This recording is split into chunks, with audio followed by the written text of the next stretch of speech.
नमस्कार। आप सभी का स्वागत है हमारे YouTube चैनल एक कहानी पर।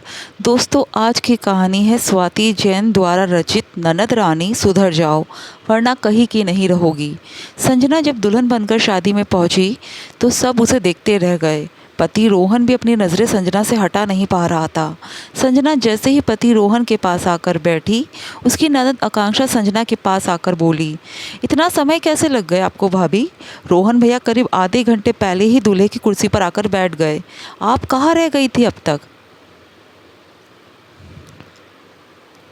संजना बोली, आकांक्षा दीदी, पार्लर वाली ने बहुत लेट कर दिया था। दरअसल वो मुझे तैयार करने जल्दी आने वाली थी, मगर उसे समय पर कैब या रिक्शा ना मिल पाने से वो लेट हो गई। आकांक्षा मुंह बनाकर बोली, अब रहने भी दो भाभी, ये सब बहानेबाजी है आपकी। सब लोग बहुत देर से राह देख रहे थे आपकी। अपनी ननद का चढ़ा हुआ मुंह देखकर संजना भी थोड़ी उदास हो गई। आज संजना और रोहन की शादी का रिसेप्शन था। संजना और रोहन की अभी एक दिन पहले ही शादी हुई थी। दूसरे दिन सुबह संजना उसके मायके पग फेरे की रस्म के लिए गई थी और शाम को वहीं से तैयार होकर वो अपने मायके वालों के साथ रिसेप्शन पर पहुंची थी। अगले दिन जब संजना की सास सुमन जी ने अपनी बेटी आकांक्षा से कहा कि आज वो रस्म है जिसमें ननद अपनी भाभी का कोई भी सामान ले सकती है, तो आकांक्षा बहुत खुश हो गई और उसने संजना के मायके से आई हुई साड़ियों में से 3 साड़ियाँ उठा ली। सुमन जी बोली, बेटा तुम्हें सिर्फ एक साड़ी उठानी है? आकांक्षा बोली, जब भाभी को ही कोई एतराज़ नहीं है तो माँ आपको क्यों एतराज़ है? संजना कुछ बोल ही नहीं पाई क्योंकि आकांक्षा उसकी छोटी ननद थी और वो खुद अभी नई नई शादीशुदा थी। बुरा तो उसे लग रहा था क्योंकि आकांक्षा ने एक के बदले 3-3 साड़ियाँ उठा ली थी जो संजना की माँ ने उसे बड़े प्यार से दी थी। आकांक्षा को खूब पैसे उड़ाने की आदत थी और घर की इकलौती बेटी होने के कारण कोई इससे कुछ कह भी नहीं पाता था। उसकी ज़िद के आगे सभी को झुकना पड़ता था। ये बात संजना पहले से जानती थी, इसलिए संजना भी आकांक्षा से जल्दी कुछ कहती नहीं थी।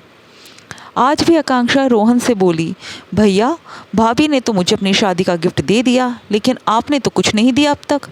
रोहन बोला, अरे पगली, सब कुछ तेरा ही तो है, फिर भी तुझे कुछ चाहिए तो बोल।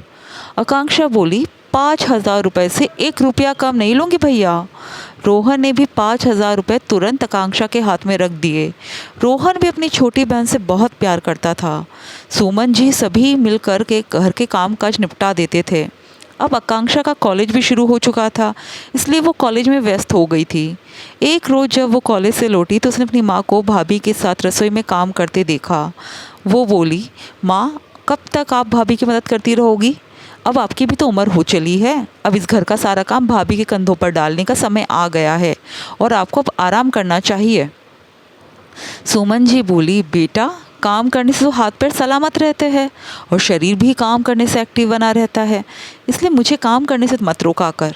आकांक्षा ज़ोर से संजना से बोली, भाभी आपको नहीं लगता आपको माँ को रसोई में आने से रोकना चाहिए?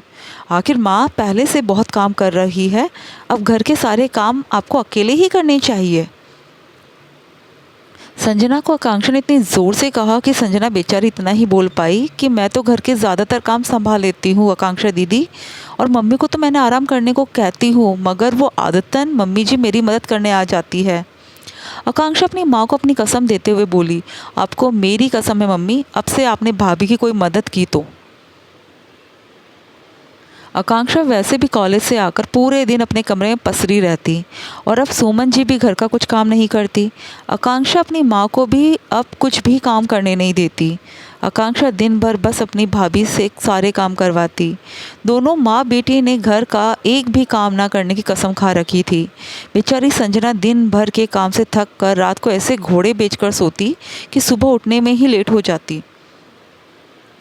पति रोहन ने संजना से कटे कटे रहने लगे थे और कहते, संजना तुम रात को इतनी थक जाती हो कि तुम्हें मुझसे बात करने तक का समय नहीं होता, और ये कैसे रहने लगी हो तुम? मैं जब ऑफिस से आता हूँ तुम्हारे ये बिखरे बाल, तुमसे आती मसालों की खुशबू से ही मेरा पूरा मूड ख़राब हो जाता है। मैं दिन भर काम करके थोड़ी देर तुम्हारे साथ बिताना चाहता हूँ, मगर तुम्हें तो खुद की ही सुध नहीं है, तो मेरे बारे में तो क्या ही सोचोगी तुम?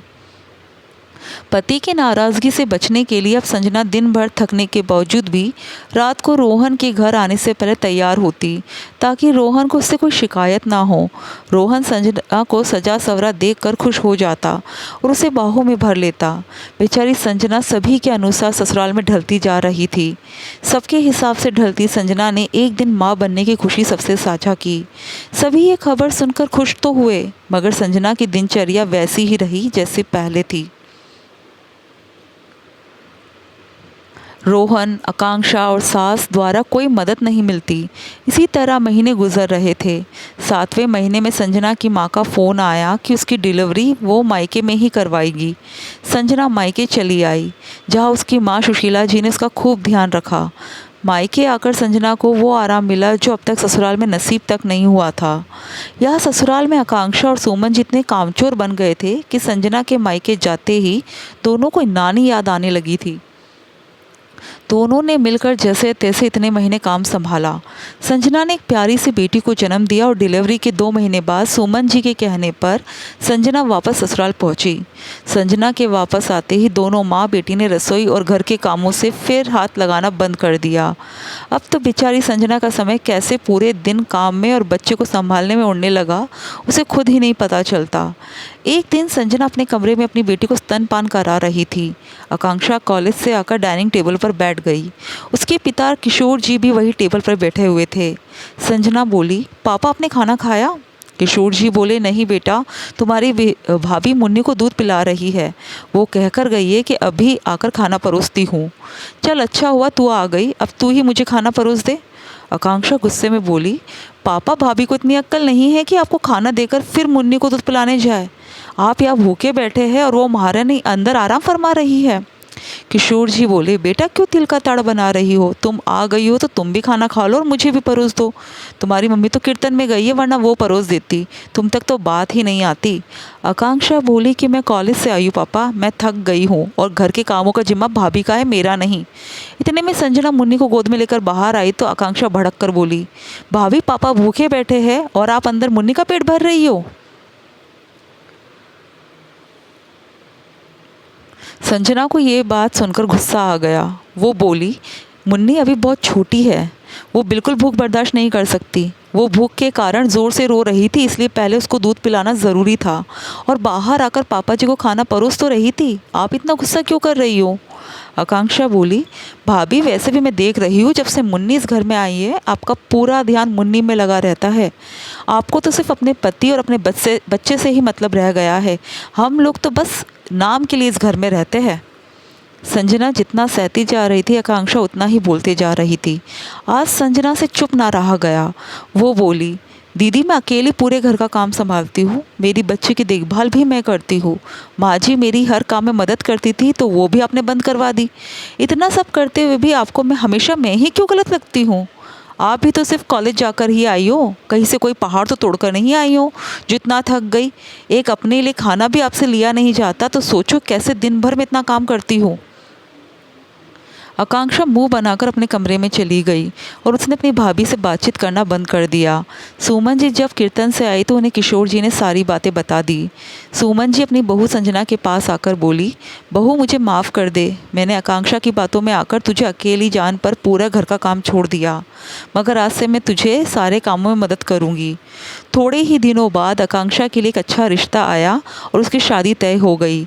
संजना आकांक्षा से बोली, दीदी आप कुछ ही दिन बाद ये घर छोड़कर चली जाओगी और मैं नहीं चाहती कि आप मन में मेरे प्रति कोई नाराज़गी लेकर जाओ।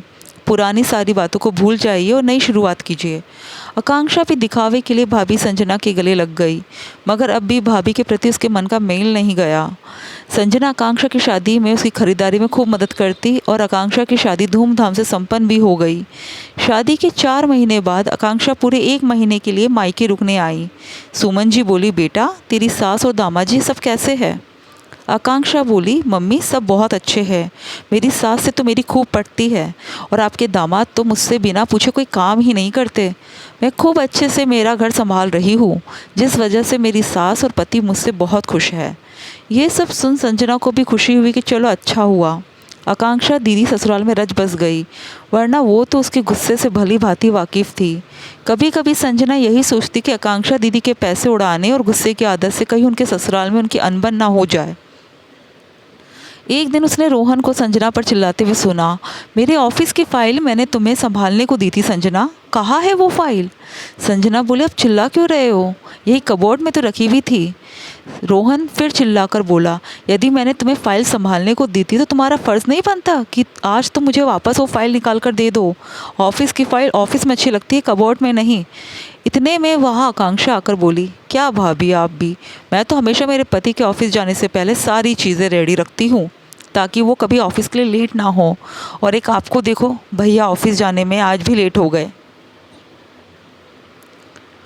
रोहन ने गुस्से में घड़ी की तरफ देखा और फिर संजना में से को गुस्से में देखकर बोला, तुम बस घर और मुन्नी को संभालो, मेरे काम तो समय पर कभी मत करना।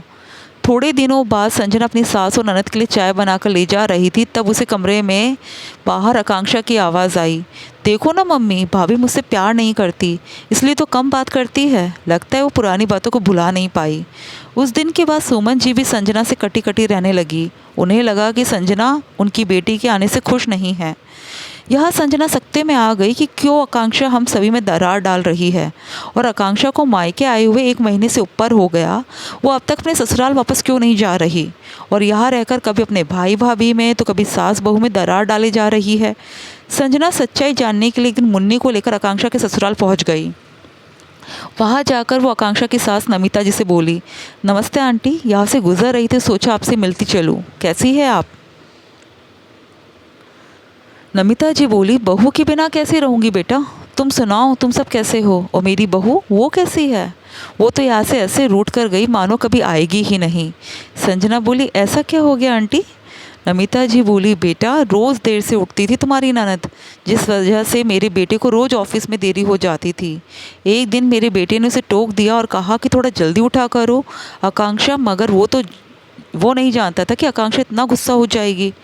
मुझसे भी हमेशा तुनक कर बात करती है आकांक्षा।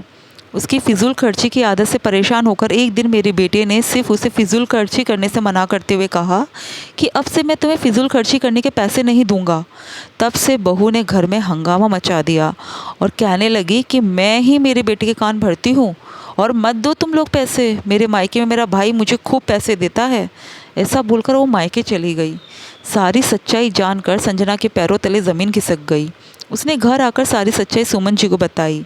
सुमन जी ने आकांक्षा से पूछा तो आकांक्षा ने सारी बातों से पल्ला झाड़ लिया और बोली, मम्मी, भाभी मुझ पर झूठे इल्ज़ाम लगा रही है।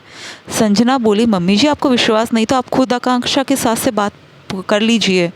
सुमन जी आकांक्षा की सास को फ़ोन लगाने जा ही रही थी कि आकांक्षा ने फ़ोन मम्मी के हाथ से छीन लिया और कहा, मम्मी ये सब बातें सच है, मैं ससुराल से झगड़ कर आई हूँ। सुमन जी बोली, आकांक्षा तुम कभी सुधर नहीं सकती, शायद मैं ही गलत हूँ जो हर बार बेटी की बातों में आ जाती हूँ। तुम पहले भी यहाँ ये सब खेल खेल चुकी हो और फिर ससुराल से झगड़े करके आ गई। अब फिर से यहाँ सास बहू में तो कभी पति पत्नी में झगड़ा लगाने की कोशिश कर रही हो। माँ की सारी बातें सुनकर आकांक्षा की आंखों में आंसू आ गए। संजना बोली, दीदी आपकी ये सारी हरकतें आपका भविष्य खराब कर सकती है, इसलिए अब भी सुधर जाइए, देर नहीं हुई। आकांक्षा को इस बार दिल से अपनी गलती का एहसास हुआ और उसने सभी से माफ़ी मांग ली और वापस अपने ससुराल चली गई। दोस्तों, आपको कहानी कैसी लगी कमेंट करके ज़रूर बताइएगा और हमारे चैनल को सब्सक्राइब ज़रूर कीजिएगा। Thank you.